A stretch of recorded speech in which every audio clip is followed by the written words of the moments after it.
Greg Middleton. Thank you, Bill. Good to see you. You joined the Monarchs in 2001, but in reality, you were basically born into the group.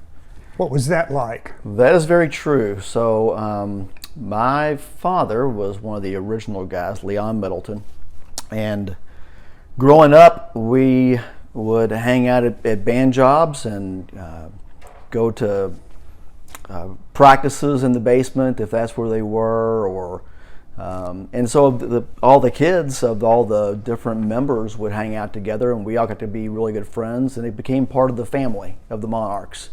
And going to places like St. Polycarp and hanging out there with the band playing. Back in those days, the kids could go. Of course, we came home smelling like smoke back then, which was a little different. But and as we got older, we'd go back up into the back room and maybe play a little pool while the band was playing, and come back down and hang out with the parents and have a good time.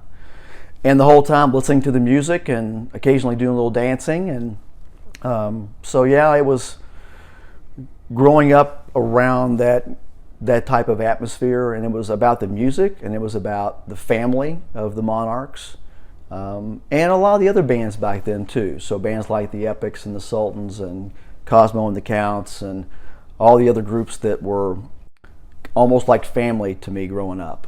So really fond memories, a lot of good times. And, when did you personally start getting involved in the music and playing keyboards? Gotcha. So as far as joining the Monarchs, I'm actually coming up right now on my 20th year with the group. I started playing with the guys exclusively in 2001.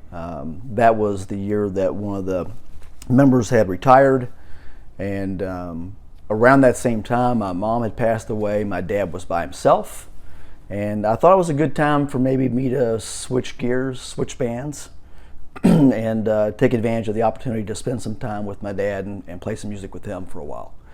So that was February 14th, so Valentine's Day of 2001 was my first gig with the Monarchs. So hard to believe it's been 20 years. It's been a long time. Getting back to where I started playing, I actually, believe it or not, grew up being trained as a classical organist. Now, a little different type of training that goes into being an organist, and it was very odd doing that and being an athlete at the same time. They didn't; those two things didn't go together real well, and playing the organ certainly wasn't very popular growing up. So that all changed when I was in the 7th grade, and this is a true story. It's not in the Monarchs book. 7th grade, I had the opportunity to play as the accompanist for the choir at St. Martha, where I went to school. And we were playing, they were performing at St. Martin of Tours, where there was a nice, big, huge pipe organ. I had played on pipe organs before for different events. And so anyway, they asked me, and I gladly accepted to go play the pipe organ there. And it was on the way back from that particular performance that I looked around myself and realized that I was on a school bus as the only male on a school bus of about 40 7th and 8th grade girls. And at that point I realized that music was pretty darn cool. And I've been playing since. So went home, and Billy Joel was kind of an inspiration to me as far as piano goes, and I knew that organ wasn't very cool, and began to start self-teaching myself the technique of playing piano, listening to some Billy Joel albums. So how do you feel about the old music that you play from the 50s and 60s? Can you identify with that? I don't know that there's a generation right now that doesn't identify with the music from then. It's influenced so many different styles, And I'm a person that I like a lot of different music. I like country, I like the old music, I like 70s and 80s and 90s music, big band, swing, I mean, you name it. There's a variety of styles that I really enjoy listening to, and could be anything, even heavy metal on the weekends sometimes. So could be anything. But even all of those genres, they were influenced by those artists that came out of the 50s and 60s. So it's a nice time.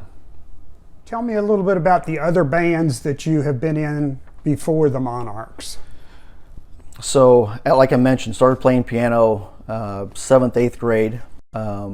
Did a talent show at school at St. Martha, and there was a few friends of mine in the neighborhood that were also of similar age that had started playing in a band. So, believe it or not, they asked me to join up with those guys. So we actually had a band together, and I can't even remember the name. But we actually put a band together in the 7th and 8th grade, and I think we played maybe once or twice in someone's garage for whoever would show up.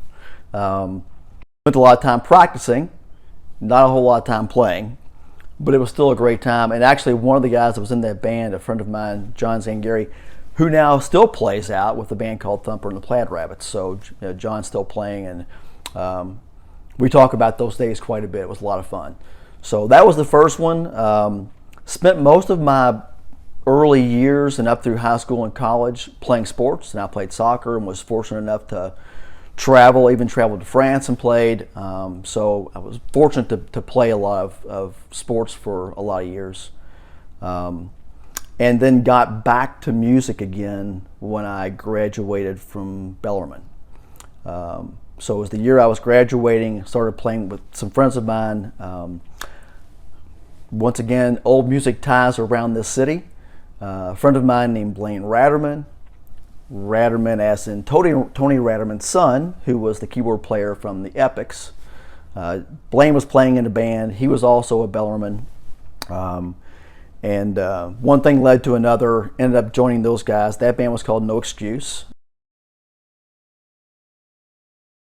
We played together for about 12 years and traveled quite a bit, played a lot. It was a lot of bars, and back then, we were just getting out of college, so it was frat parties and anything we could play for, and we traveled quite a bit through Kentucky and a little bit in Ohio and Indiana and Illinois, a few different places, but those were great times. We had an absolute blast. And like the old days of the groups with the Monarchs and the Sultans and the Epics and a lot of those groups, there were a lot of bands that we hung out with at that time.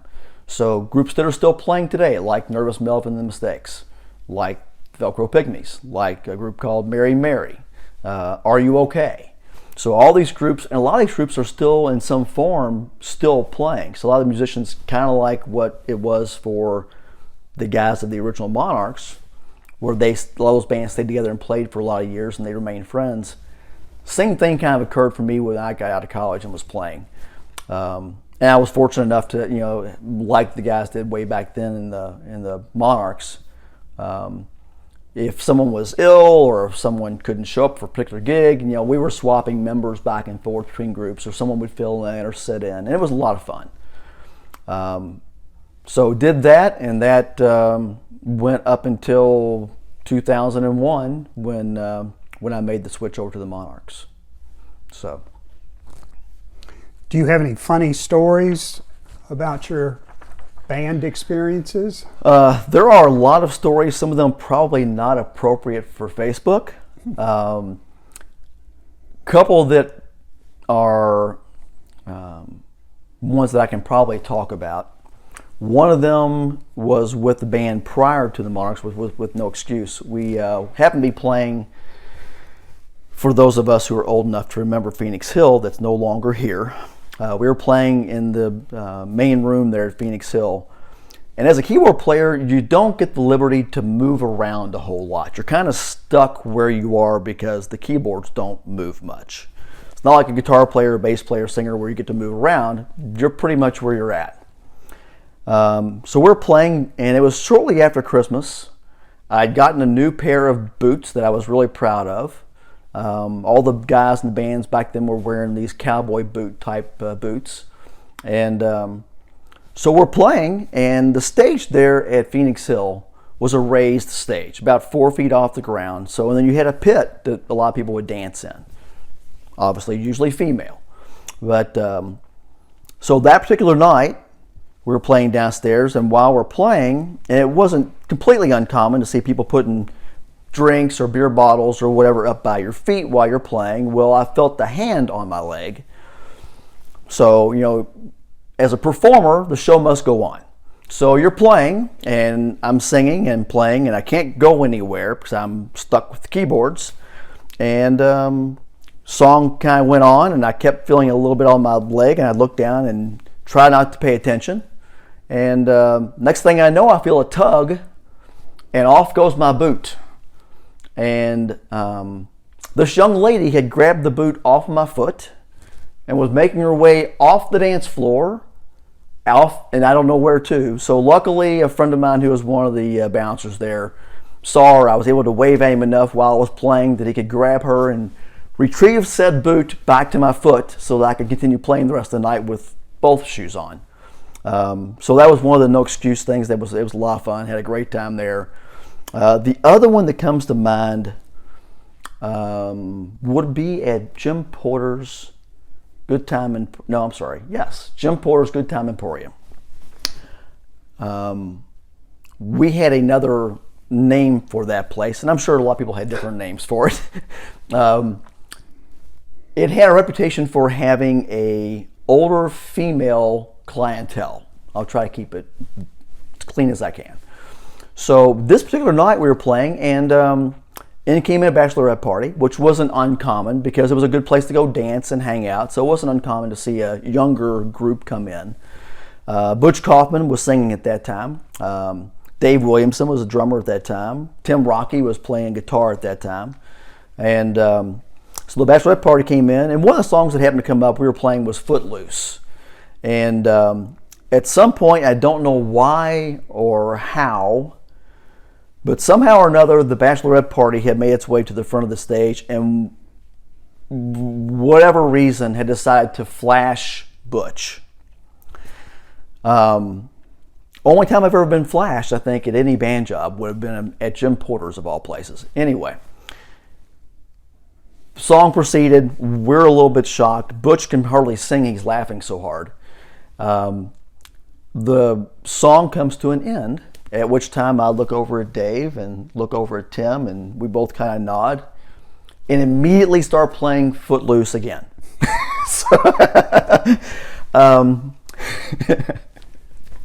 So what has your time with the Monarchs meant to you? Wow. You know, there's probably two answers to that question. From the memory standpoint, there's so many great gigs and great events and places, people we've played for. You know, I've been fortunate to be at the State Fair with the Beach Boys and those kind of gigs.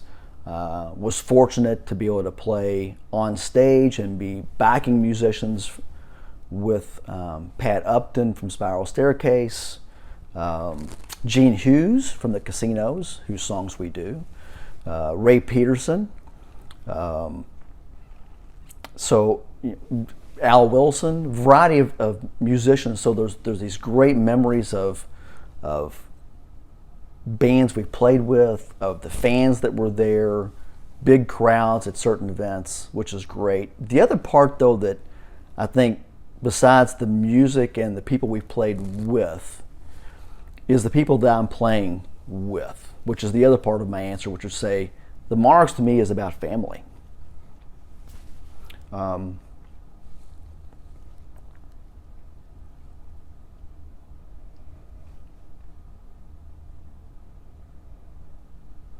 And it's not just the members and their families and the relationships that we've had over the years and having all those people around you.